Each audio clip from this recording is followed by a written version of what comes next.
ಎಲ್ಲಾ ಹಾನಿಯಿಂದ ಕೂದಲನ್ನು ರಕ್ಷಿಸುತ್ತೆ. ಬರೀ Amrit noni reach root premium hair oil. ಅಮಾನವೀಯ ಇದು ಘಟನೆ ಯಾರೂ ಊಹಿಸಲಾರದಂಥದ್ದಾಗಿದೆ. ಇದು ಎಲ್ಲ ಇವತ್ತು ಅವ್ರದ್ದಾಗಿರ್ಬೋದು ಮತ್ತು ನಾಳೆ ಯಾರು ಬೇರೆ ಆಗ್ಬೋದು. ನಾನು ಸರ್ಕಾರಕ್ಕೆ ಒತ್ತಾಯ ಮಾಡ್ತೀನಿ ಮತ್ತು ನಾನು ಈಗಾಗಲೇ ಡಿ ಜಿ ಕೂಡ ಮಾತಾಡಿದೆ, ಹೋಮ್ ಸೆಕ್ರೆಟರಿಗೂ ಮಾತಾಡಿಸಿದ್ದೆ. ಮಾತಾಡಿ ಹೋಮ್ ಮಿನಿಸ್ಟರ್ಗೂ ಸಹಿತ ನಾನು ಟ್ರೈ ಮಾಡಿದ್ದು ಸಿಕ್ಕಿಲ್ಲ. ನಾನು ಮಾತಾಡ್ತೀನಿ, ಮುಖ್ಯಮಂತ್ರಿಗಳು ಮಾತಾಡ್ತೀನಿ. ಜನ ಮಕ್ಕಳನ್ನು ಶಾಲೆ ಕಾಲೇಜ್ ಕಳಿಸ್ಕೊಡುವುದರಿಂದ ಸೆಕ್ಯೂರಿಟಿ ಅನ್ನೋದೊಂದು ಬೇಕಾಗ್ತಿದೆ. ಅದು ಯಾರಿಗೂ ಊಹಿಸಲಾರ್ದಂಗೆ ಆಗಿದೆ. ಇದೊಂದು ಆಗಬಾರ್ದಾಗಿತ್ತು. ಇಂಥದ್ದೊಂದು ಘಟನೆ ನಮ್ಮಲ್ಲಿ ಆಗಿದ್ದು ಭಾಳಷ್ಟು ನೋವಿನ ಸಂಗತಿ. ಸರ್ಕಾರಕ್ಕೆ ಕಟ್ಟುನಿಟ್ಟಿನ ಕ್ರಮ ತಗೋದಕ್ಕೆ ಪಕ್ಷ ಜಾತಿ ಮತ್ತೊಂದು ಯಾವುದು ಇರಬಾರ್ದು. ಎಲ್ಲರೂ ನಾವೆಲ್ಲರೂ ಪ್ರತಿಯೊಬ್ಬರು ನಮ್ಮ ಮಗಳನ್ನು ಅಂತ ಭಾವನೆ ಇಟ್ಕೊಂಡು ಅದ್ರ ಮೇಲೆ ಬರುವಂಥ ಉಳಿದ ದಿನಮಾನಗಳಲ್ಲಿ ಎಲ್ಲರೂ ತಂದೆ ತಾಯಿ ತಮ್ಮ ಮಕ್ಕಳನ್ನ ಸ್ಕೂಲು ಕಾಲೇಜ್ ಕಳಿಸಿದಾಗ ವಾಪಸ್ ಬರ್ತಾರೆ ಅನ್ನುವಂಥ ಸಮಸ್ಯೆ ಉತ್ಪನ್ನ ಆಗುವಂಥ ವಾತಾವರಣ ನಿರ್ಮಾಣ ಆಗಿದೆ. ಸರ್ಕಾರಕ್ಕೆ ತಕ್ಷಣ ಕ್ರಮ ತಗೋಬೇಕು ಮತ್ತು ನಿರ್ಬಿಡಿಯಾಗಿ ಮುಖ್ಯಮಂತ್ರಿಗಳು ಮತ್ತು ಗೃಹ ಮಂತ್ರಿಗಳು ನಿರ್ಬಿಡಿಯಾಗಿ ಇದನ್ನು ಏನು ಅಧಿಕಾರಿಗಳಿಗೆ ಡೈರೆಕ್ಷನ್ ಕೊಡಬೇಕು. ಕಮಿಷನರ್ಗಳನ್ನ ಮಾತಾಡಿ ಕಮಿಷನರ್ ಅವತ್ತೇ ಹೇಳಿದ್ರು ನಿನ್ನೆ ಮೊನ್ನೆ, ಇಲ್ಲ ನಾನು ಬಿಡ್ಲಿಕ್ಕೆ ಸಾಧ್ಯ ಇಲ್ಲ ಸರ್, ನಾನೆಲ್ಲ ಮಾಡ್ತಿದ್ದಾರೆ. ನನಗೆ ಅವ್ರ ಮೇಲೆ ನಂಬಿಕೆನೂ ಐತಿ. ಇದು ಇಷ್ಟ ಈಗ ಆಕೆ ಸತ್ತಾದಕ್ಕೆ ವಾಪಸ್ ಬರೋದಿಲ್ಲ. ವಾತಾವರಣ ಏನಂದರೆ ಯಾವ ತಂದೆ ತಾಯಿಗಳು ತಮ್ಮ ಮಕ್ಕಳು ಕಾಲೇಜಿಗೆ ಹೋಗಿ ಸ್ಕೂಲ್ ಮನೆಗೆ ಸುಖವಾಗಿ ಬರ್ತಾರೆ ಅನ್ನೋಂಥ ವಾತಾವರಣ ನಿರ್ಮಾಣ ಮಾಡೋಕ್ಕೆ ಸರ್ಕಾರ ಕರ್ತವ್ಯ. ನಾನು ಒತ್ತಾಯ ಮಾಡ್ತೀನಿ. ವಿಶೇಷ ಕಾನೂನು ತರಬೇಕು ತಂದೆ ತಾಯಿ ಆಗ್ರಹ. ಇದು ಕೆಲವ್ರು ಏನು ಹೇಳ್ತಾರೆ ಎನ್ಕೌಂಟರ್ ಮಾಡ್ಬೇಕಂತ. ಎನ್ಕೌಂಟರ್ ಮಾಡೋಕ್ಕೆ ಯಾವ ಕಾಯ್ದೆ ಮಾಡೋಕ್ಕೆ ಬರೋದಿಲ್ಲ, ಯಾವ ಕಾಯ್ದೆದಿಲ್ಲ.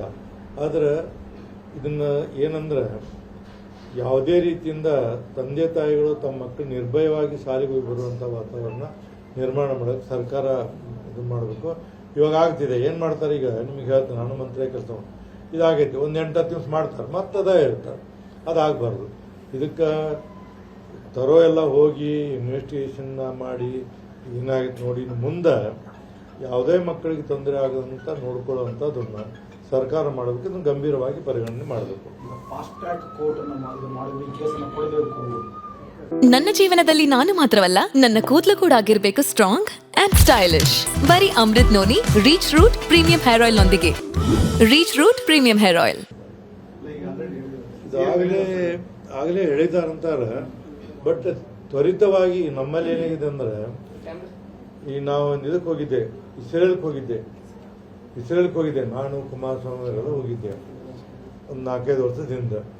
9 ಗಂಟೆಗೆ ಬ್ಲಾಸ್ಟ್ ಆಗಿತ್ತು. ಅವನು 6 ಗಂಟೆಗೆ ಗಲ್ಲಿಗೆ ಹಾಕ್ಬಿಟ್ರು. ನೆಕ್ಸ್ಟ್ ಡೇ 6 ಗಂಟೆಗೆ. ನಮ್ಮಲ್ಲಿ ಇಲ್ಲ, ಅದು ಇದು ಎಲ್ಲ ಕೋರ್ಟು ಕಚೇರಿ ನ್ಯಾಯ ಆಮೇಲೆ ಸಾಕ್ಷಿ ಎಲ್ಲ ನಮ್ಮಲ್ಲಿ ಪ್ರೊಸೀಜರ್ಸ್ ಏನದವಲ್ಲ, ಆ ಪ್ರೊಸೀಜರ್ಸನ್ನು ಸರಳೀಕರಣ ಮಾಡಿ ತಕ್ಷಣ ಇಂಥದಕ್ಕೆ ಏನಾದರೂ ಆದ ನಂತರ ತಕ್ಷಣ ಕ್ರಮ ತಗೊಳ್ಳುವಂಥ ಕೆಲಸವನ್ನು ಸರ್ಕಾರ ಮಾಡಿ ಒಂದು ಇಡೀ ರಾಜ್ಯದಲ್ಲೇ ಒಂದು ಒಳ್ಳೆ ವಾತಾವರಣ ನಿರ್ಮಾಣ ಮಾಡುವಂಥ ಕೆಲಸವನ್ನು ಅಟ್ಲೀಸ್ಟ್ ಆ ತಂದೆ ತಾಯಿಗೆ ಅವ್ರ ನೋವನ್ನು ನಾವು ಕಡಿಮೆ ಮಾಡ್ಕೊಳ್ಳೋದಿಲ್ಲ, ಅಟ್ಲೀಸ್ಟ್ ಇದರಿಂದ ಒಂದು ಒಳ್ಳೆ ವಾತಾವರಣ ನಿರ್ಮಾಣ ಆಗುವಂಥ ಸರ್ಕಾರ ಎಚ್ಚರ ವಹಿಸಬೇಕು. ಹೆಚ್ಚು ಪೊಲೀಸ್ ಅಧಿಕಾರಿಗಳನ್ನ ಪೊಲೀಸನ್ನು ನೇಮಿಸಿ ಎಲ್ಲ ಕಡೆಗೆ ಸ್ವಲ್ಪ ಬೀಟ್ ಗಿಟ್ ಹಾಕಿ ವಾತಾವರಣ ತಿಳಿ ಮಾಡುವಂತ ಕೆಲಸವನ್ನು ಸರ್ಕಾರ ಮಾಡಬೇಕು. ಅನುಕ್ಷಣದ ಸುದ್ದಿಗಳಿಗಾಗಿ ವಿಸ್ತಾರ ನ್ಯೂಸ್ ಯೂಟ್ಯೂಬ್ ಚಾನೆಲ್ ಸಬ್ಸ್ಕ್ರೈಬ್ ಮಾಡಿ. ಹೊಸ ಸುದ್ದಿಗಳ ನೋಟಿಫಿಕೇಶನ್ಗಾಗಿ ಬೆಲ್ ಐಕಾನ್ ಕ್ಲಿಕ್ ಮಾಡಿ. ಲೇಟೆಸ್ಟ್ ಅಪ್ಡೇಟ್ಸ್ಗಾಗಿ www.vistaranews.com ವೆಬ್ಸೈಟ್ಗೆ ವಿಸಿಟ್ ಮಾಡಿ. ಅಂಗೈಯಲ್ಲೇ ಜಗತ್ತಿನ ಸುದ್ದಿ ತಿಳಿಯಲು ವಿಸ್ತಾರ ನ್ಯೂಸ್ ಕನ್ನಡ ಆಪ್ ಡೌನ್ಲೋಡ್ ಮಾಡಿ.